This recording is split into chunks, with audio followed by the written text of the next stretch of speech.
Today we are continuing to look at some true crime locations, have a chat about what the building was, what it is now, and what took place there.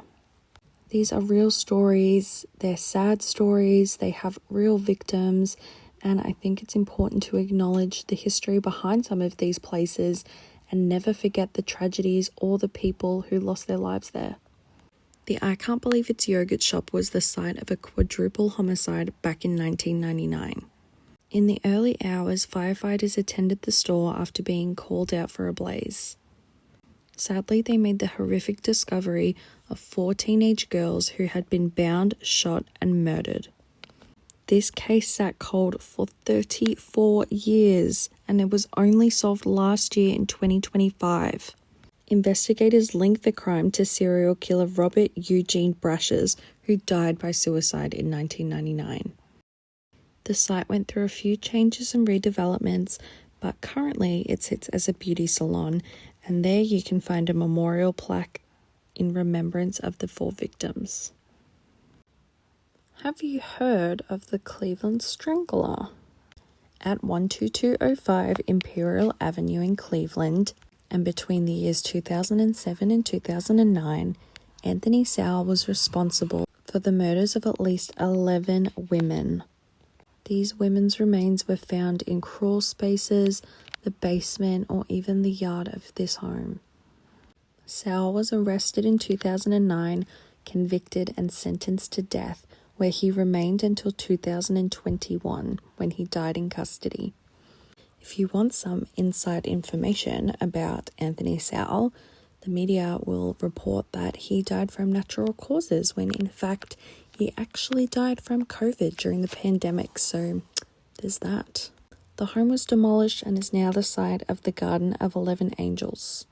In February 2008, a gunman entered the Lane Bryant women's clothing store in the Brookside Marketplace and shot customers and staff, killing 5 people and injuring another. Despite police sketches, multiple leads, and even one of the women in the store being a victim and surviving this crime, this case is unsolved still to this day. 18 years later, this person could just be roaming the streets.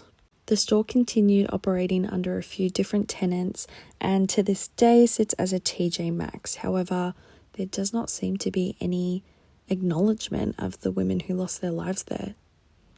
This next one, I'm going to give a bit of a warning because it does involve children. In February 1990, 2 unidentified gunmen entered the Las Cruces bowling alley in New Mexico and forced 7 people, including 4 children, into an office before firing on them. 4 victims, including 3 of the children and 1 adult, died at the scene. A 5th adult later died from her injuries a few years after. Despite extensive investigations, over more than 30 years have gone by and this case remains unsolved.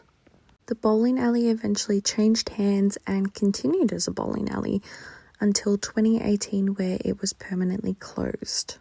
Today these sites may look ordinary, you may drive past them, you may go to eat at them, but the history remains the same. Whether they've been repurposed, rebranded, or rebuilt, the people behind these locations were real, their families were real, and the communities impacted forever are real.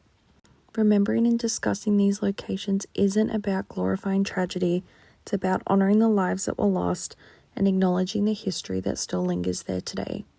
If you have any locations that you know of, that you've been to, maybe you even work at them and you want to see them included, leave me a comment. I will do my research and I will include them. Bye!